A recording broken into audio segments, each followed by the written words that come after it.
PM Modi ने अजमेर शरीफ के लिए चादर भेजी है। निजामुद्दीन औलिया दरगाह किरेन रिजिजू जाएंगे। निजामुद्दीन के बाद अजमेर ये चादर जाएगी। अजमेर शरीफ के लिए चादर ले जाएंगे। सुबह 9:30 बजे निजामुद्दीन किरेन रिजिजू जाने वाले हैं 11वीं बार अजमेर दरगाह। ये पीएम मोदी चादर भेज रहे हैं, तो ये बड़ी खबर जहां पर निजामुद्दीन औलिया दरगाह किरेन रिजिजू जाएंगे। निजामुद्दीन के बाद अजमेर ये चादर जाएगी। निजामुद्दीन पहले जाने वाले हैं केंद्रीय मंत्री किरेन रिजिजू और फिर वो अजमेर शरीफ लेकर के ये चादर जाएंगे सुबह 9:30 बजे निजामुद्दीन। और इसी खबर पर और भी ज्यादा जानकारी के साथ हमारे सहयोगी नमित हमारे साथ लाइव मौजूद हैं। नमित, जिस तरह से आज दिल्ली को तमाम बड़ी सौगातें भारत देश के प्रधानमंत्री सौंपने वाले हैं और तमाम ऐसी झुग्गी बस्ती हैं जहां पर उन लोगों को नए फ्लैट्स की चाबी दी जाएगी, तो एक बड़ा कहीं ना कहीं दिल्ली चुनाव के मद्देनजर हम देखते हुए इसे कह सकते हैं। और इसके साथ ही आज अजमेर शरीफ भी प्रधानमंत्री नरेंद्र मोदी की ये चादर किरेन रिजिजू लेकर जाएंगे। और भी क्या कुछ जानकारियां? देखिए, बिल्कुल निश्चित तौर पर अब तक हमने देखा है कि दिल्ली विधानसभा चुनाव को लेकर अब तक केवल आम आदमी पार्टी जो है वो आज देश के प्रधानमंत्री नरेंद्र मोदी दिल्ली के लिए जो है कई बड़ी घोषणाएं कर सकते हैं। चाहे उसमें जो झुग्गी झोपड़ी में लोग कहते हैं उनके फ्लैट की चाबी जो है वो उनको सौंप सकते हैं, तो पिछले 3 दिनों से लगातार दिल्ली बीजेपी के नेता इस बात को कहते आए हैं।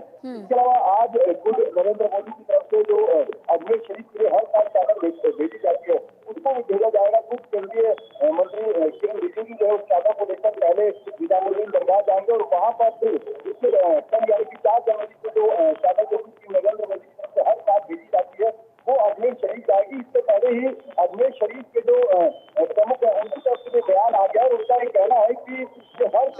ये कहना है कि ये हर साल की तरह पीएम नरेंद्र मोदी ने हमारे लिए चादर भेज दी है। और इससे पहले साल 2014 में जब पहली बार पीएम नरेंद्र मोदी प्रधानमंत्री बने थे तब से अजमेर शरीफ के लिए पीएम मोदी की तरफ से चादर भेजी जाती रही है। और ये जो चादर है अजमेर शरीफ पर जो चढ़ाई जाती है ये एक भक्ति और सम्मान का प्रतीक होती है। यही वजह है कि अजमेर शरीफ के जो प्रमुख हैं उनका भी बयान पहले ही निकल कर आया है। उन्होंने कहा है कि भारत के आज़ाद होने के बाद से लगातार हर साल जो भी देश का प्रधानमंत्री रहा है वो इस परंपरा को निभाता हुआ आया है और इसी परंपरा को पीएम नरेंद्र मोदी भी निभा रहे हैं।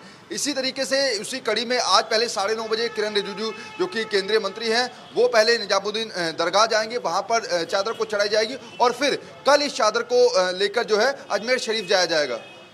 यानी कहीं ना कहीं साफ तौर पर समझे नमित के हर वर्ग को साधने की पूरी कवायद अब देश के प्रधानमंत्री नरेंद्र मोदी भी कर रहे हैं, क्योंकि लगातार जिस तरह से देखा गया कि आम आदमी पार्टी अपने तमाम मास्टर स्ट्रोक के साथ आ रही है, जनता के बीच पहुंच रही है। पहले महिला सम्मान योजना और फिर पुजारी ग्रंथि योजना के साथ में, तो अब आज बड़ी सौगातें दिल्ली को कितना इम्पैक्ट देखा जाएगा, क्योंकि इस बार का चुनाव कई मायनों में बेहद अलग पिछले चुनाव से भी होगा, क्योंकि तब अरविंद केजरीवाल सत्ता में थे, मुख्यमंत्री कुर्सी पर थे, लेकिन अभी वो सिर्फ आम आदमी पार्टी के राष्ट्रीय संयोजक हैं और बीजेपी की इस बार पूरी तैयारी। हरियाणा चुनाव की अगर हम बात करें तो बीजेपी ने बड़ी जीत दर्ज कराई है। देखिए, इसमें दो तीन चीजें हैं। पहला तो ये कि अब तक हम देख रहे हैं कि एक तरफ बैटिंग हो रही है, यानी कि आम आदमी पार्टी केवल घोषणाएं करते हुए नजर आ रही थी, लेकिन अब बीजेपी भी खुलकर सामने आएगी, जिसको लेकर आज शुरुआत करेंगे पीएम नरेंद्र मोदी। दिल्ली के अंदर कई बड़ी सौगात देंगे। इसके अलावा परसों यानी कि रविवार को जो जानकारी मिल रही है सूत्रों के हवाले से कि पीएम मोदी की दिल्ली के अंदर एक बड़ी रैली भी होने वाली है। उस रैली के माध्यम से भी दिल्ली वालों को बड़ी सौगात जो है प्रधानमंत्री नरेंद्र मोदी दे सकते हैं। इसके अलावा क्योंकि इंतजार अभी भी बीजेपी के उम्मीदवारों की पहली लिस्ट का है, आम आदमी पार्टी भले ही अपने 70 उम्मीदवार उतार चुकी है और कांग्रेस ने भी अपनी 2 लिस्ट जारी कर दी है, लेकिन दिल्ली के लोगों को अभी भी इंतजार है कि आखिर बीजेपी अपने कैंडिडेट की पहली लिस्ट आखिर कब जारी करेगी। उसको लेकर भी माना जा रहा है कि 5 तारीख को पीएम मोदी की एक रैली होने वाली दिल्ली के अंदर और उसके बाद बीजेपी की पहली लिस्ट भी आ सकती है। लेकिन ठीक उससे पहले, जैसे मैं बार बार कह रहा हूं कि अब तक हमने केवल पिच पर आम आदमी पार्टी को बैटिंग करते हुए देखा था और आज पहली बार इस चुनाव से रिलेटेड जो है कुछ जो घोषणाएं हैं वो दिल्ली के अंदर पीएम मोदी कर सकते हैं।